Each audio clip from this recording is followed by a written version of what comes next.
Hello and welcome back to the channel. Today we're going to be going through the latest WBO rankings for the month of November 2025. We'll get right into it, starting at heavyweight. Big news here, Fabio Wardley upgraded from interim champion to full champion. Usyk vacates. Usyk didn't want to fight Wardley for whatever reason after the WBO mandated it, so he vacated the belt. And yeah, there's a defense possible against Hrgovic, maybe, I would say. He's number 2 in the rankings. Atalma is fighting Jermaine Franklin in January. Him and Wardley share the same trainer, Ben Davison. I doubt that fight will happen, but I think a first defense against someone like Hrgovic is probably likely. You got Zhang in there. Daniel Dubois in the IBF eliminator, I believe. The purse bids for that are on Thursday, tomorrow, as you're watching this. Jared Anderson's there. Chisora's in there. I believe Chisora's going to be held back, although it is possible Wardley Chisora happens. I think Chisora will fight Dubois for the vacant IBF title. Then you got guys like Jalilov, Hyser, Torres, Joshua Franklin. He's fighting Atalma, obviously.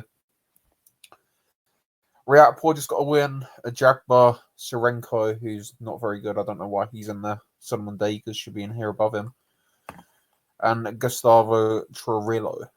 So yeah, big news there is Wardley is now champion. Over at cruiserweight, Zerda Ramirez is champion. He's injured right now. He's got an exemption from the WBO. He's just out injured. He's had surgery. So the WBO have ordered the interim title fight. They originally ordered Roman Fres against Crispin and Smith. Nobody bid on the fight when the bids were set at 300,000. They're now 150,000. Then the WBO reduced them to 150,000. Sorry. Fres's team won the purse bids. Ben and Smith pulled out. Didn't want to fight for that money. So they went down. They can't have Umar Salimov fighting in Germany because he's a Russian citizen. So Tahir Karavic is fighting Roman Fres for the interim WBO title at cruiserweight. And yeah, you've got other guys in here like Mike Perez, Masternak's the European champion, David Nika, Loxtel Patayam, Skaya beat Chev Clark, if you remember. Then guys like Glanton, he's a tough out for anyone really. He's one of these grinders. He's a good fighter. Dort, of course, former champion. Riziki. I don't know what's going on with him. He's meant to fight for the WBC or some version of the WBC. Peralta as well, and then Vidal Riley. Over at light heavyweight now, and obviously Bivol's your champion. He's injured. Cannon Smith's your interim champion. He's been ordered to face David Morrell. That fight's been in the works for ages. I think the issue with that fight is that both think they deserve more money, and they both realise that Turkey Al Sheikh isn't going to pay to put it on. So that's going to purse bids. The purse bids for that fight are on the 25th, so next week. Tuesday next week, I believe. So yeah, that'd be interesting for that fight. Obviously, Viterbo is number 1. Don't know what's happening with him. He is meant to fight on the card on Saturday. But yeah, who knows? Joshua Buatti's there. Controversial fight against Zach Parker. Then you've got guys like Vosdik. Wallace is fighting for an interim title, or should be fighting for an interim title against Michael Eifert, who's not on this list with the IBF because Bivol's injured. Then you've got guys like Krasniki. Bermetta's fighting this weekend. Zach Parker, Lapin, Maxime Zhu, Ben Whittaker. He's just been entered into the rankings. He's fighting in November. Carrillo. And yeah, you got those. So we will move on to 168 pounds now, super middleweight. Your champions, Terence Crawford. He's a super champion as well. The mandatory for the WBO won't be called for a while because I believe they had Crawford as a mandatory because Crawford's a super champion. When he fought Canelo, he's won. So this is all on when Crawford vacates, basically. You're basically in a battle for a vacant belt. Shiraz is number 2. If he doesn't go for a WBC type title, So there was rumours that he was going to fight Munguia or Billy.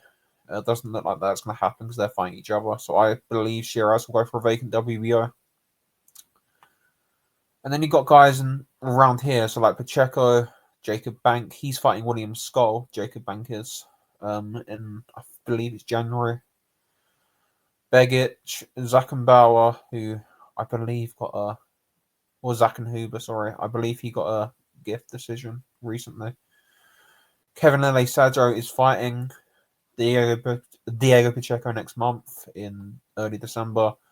Jaime Munguia, obviously with the drug issue, yeah, he's rumored to fight in Billy. Simpson, he's defending his British Commonwealth and European against Troy Williamson. Then you got guys like Beck the Bully. Lester Martinez returns in March. Bruno Sirach is rumored to fight Ursula Iglesias. And Edgar Berlanga is rumored to be fighting Jose Armando Resendez, who's the WBA interim champion. So, like, he'll be taking out the rankings. So you take that fight, and so will Munguia if he fights in Billy for a WBC interim. They'll be out these rankings. But yeah, we'll see. It's literally just a race for who can be the top few spots when Terence Crawford vacates the title. Because if the rumors are true and he's going down to middleweight, he'll be vacating this title soon. Middleweight now. Janabek is WBO and IBF champion. He's unifying with Erislandi Lara next month on the cruise against Roach undercard. He will have to fight Amo Williams immediately after because the IBF already ordered that fight for the winner. So yeah, that's going to be that. He's not going to fight anyone from these rankings next. Well, apart from Amo Williams at 9, but he's IBF mandatory. You got Denzel Bentley and Saavedra. They've been meant to fight. That got delayed, and it will probably end up going to purse bids. So yeah, mess of that situation.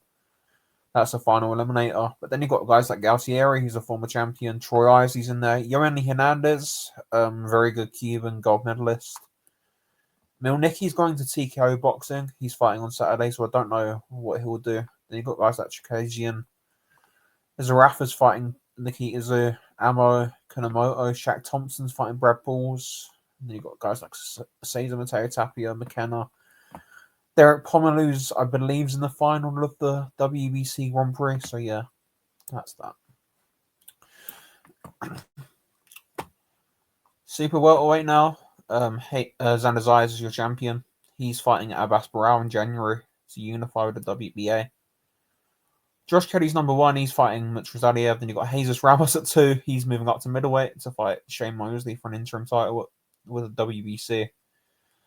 Got Brandon Adams there, coming off a good win over Boychuk. Good fighter. Keith Thurman at 4. Boychuk at 5. Rashidi Ellis, 6. Then you've got guys like Mazrimov, Santion, Jorge Garcia. Nikita Zu's in there. Cannon Walsh, Milan Pratt. Like, they're not great rankings for how the 154 is, to be honest. Yeah.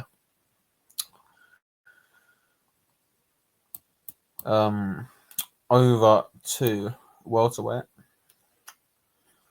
Brian Norman's defending on Saturday against Devin Haney. Mandatory defense. Jack Cattrall's number 2 now with the WBO after beating Echo Esserman. He'll likely be mandatory for the winner. But that is a mandatory defense, so there'll be like a voluntary period. The winner of Norman Haney will be in. They can maybe pursue a unification or another fight. Who knows? But then Catch will be mandatory. Shikazian's in there, back in the mix. Big Karen lost to Jaron Ennis twice. He's been, picked up a few wins on sort of WBO and IBF regional titles. You got Pacquiao at 4 somehow. Liam Power at 5. He's fighting Paddy Donovan in an IBF eliminator in January.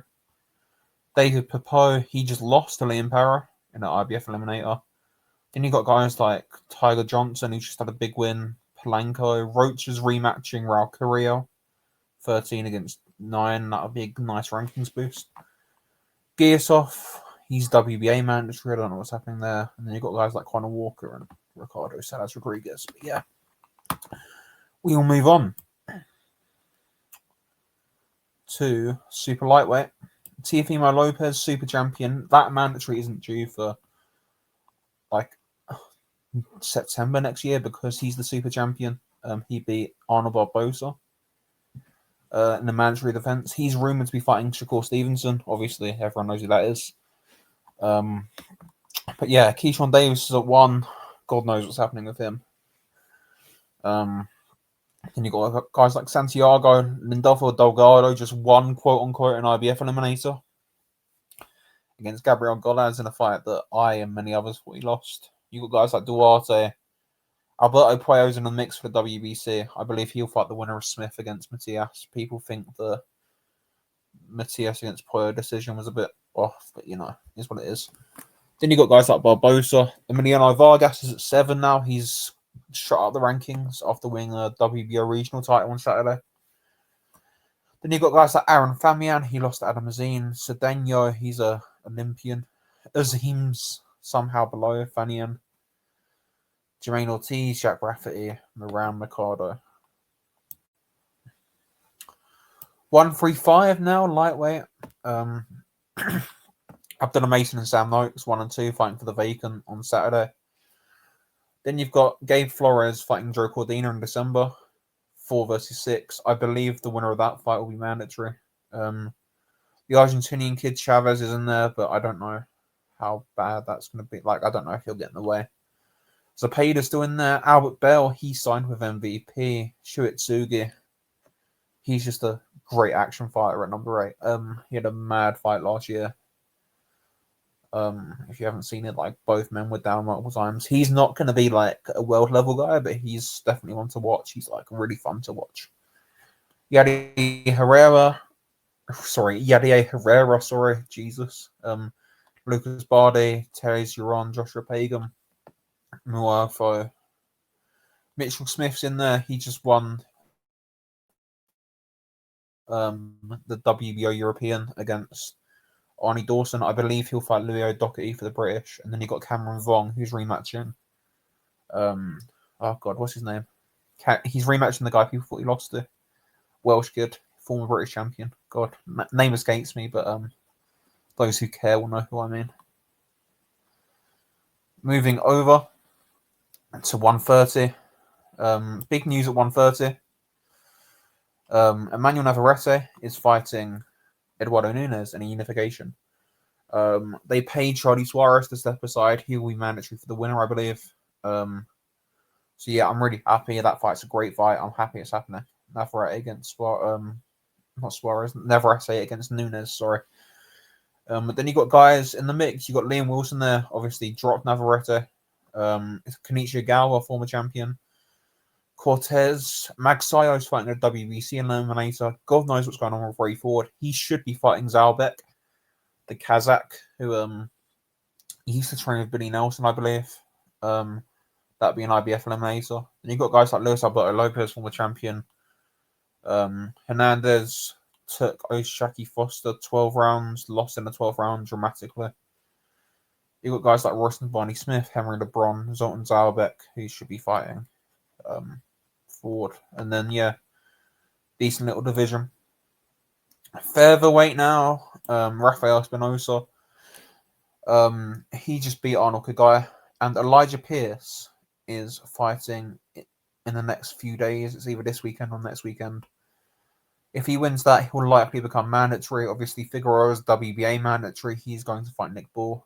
So yeah, Elijah Pierce against Espinosa will happen next year. Then you got guys like Kenji Fujita. Like he's not all that. Omar Trinidad, Makita Nakano fights next week in an IBF eliminator against Risa Lim. Good little fight. Yan Santana, now this guy's a little top rank guy. Dominican, he'll be next up. He'll be in the mix for a vacant title should Espinosa move up, I believe. Really good fighter. And you've got Liam Davis, Nathaniel Collins, Mateus Heiter, Zach Miller. Miller is fighting Liam Davis. So the winner of that fight will get a nice little rankings boost as well. And then you've got Chocho Gonzalez there as well. On to 122.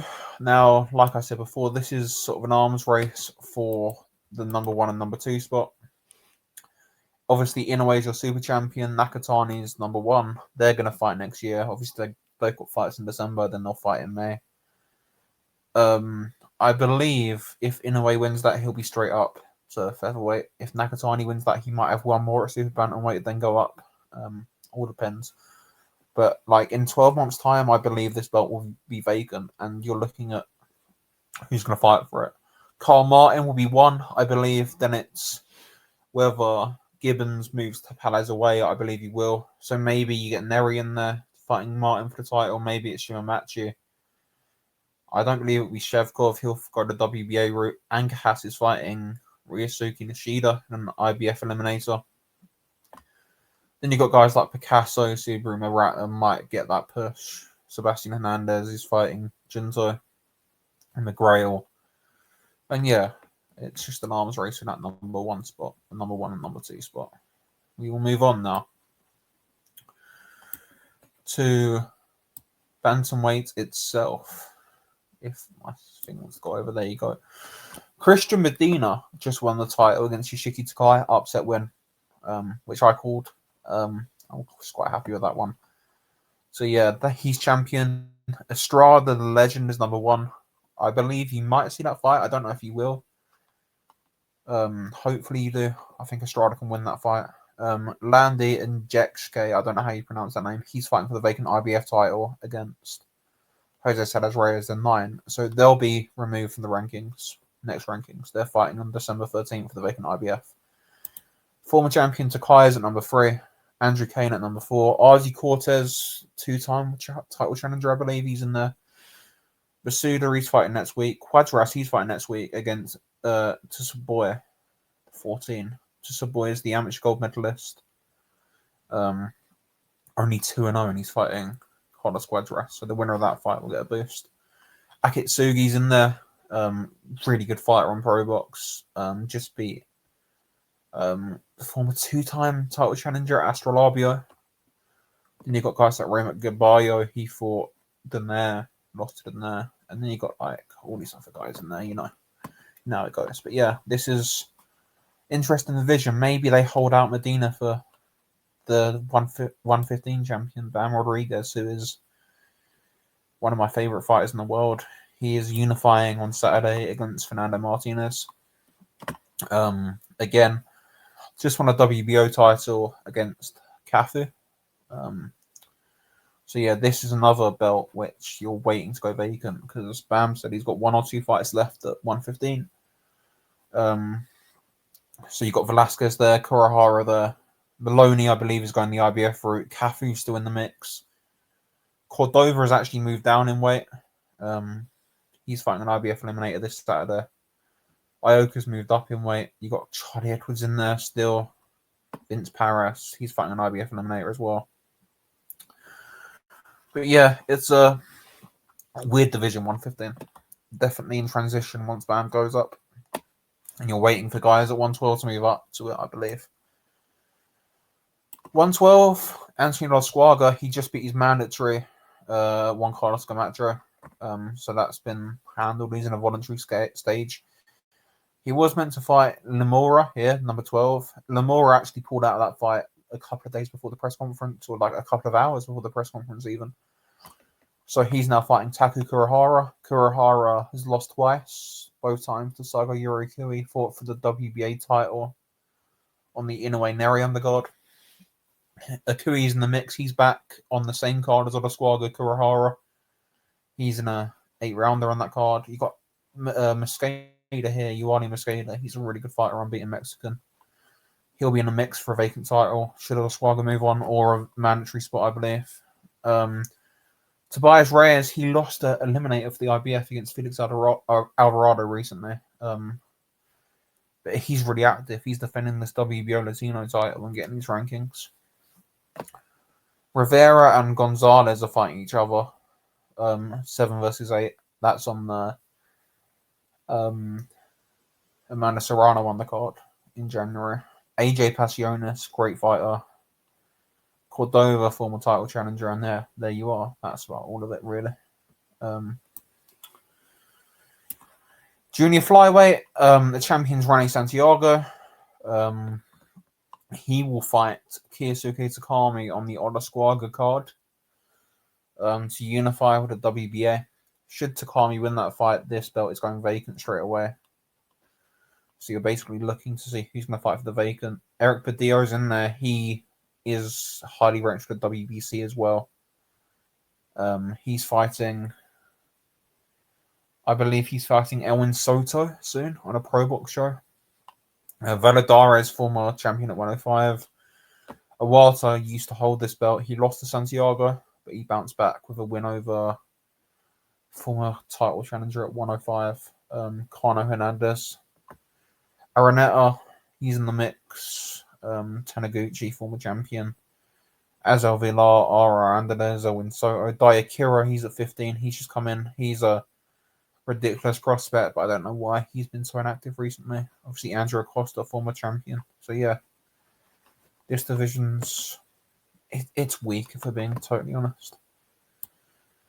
Moving on to the last division, 105. Oscar Collazo is your champion. There's a lot of weak guys in this division. Oscar Collazo is your champion. He's looking to unify against one of the champions, either Tadaran or Jerusalem. God knows what's going to happen there. But you got a lot of just terrible guys. He actually fought Vic Saladar before Collazo. Like Ronald Chacon, just look at his record, it's terrible. Mendez is a former champion, he's okay. Yan Jingzhu's okay. But like guys, there's a lot of nondescript guys in here. Rusei Matsumoto's in there. Like yeah, Jason Vason, he just lost for the title. It's not a great division. But yeah, hopefully we get Collazo unifying soon.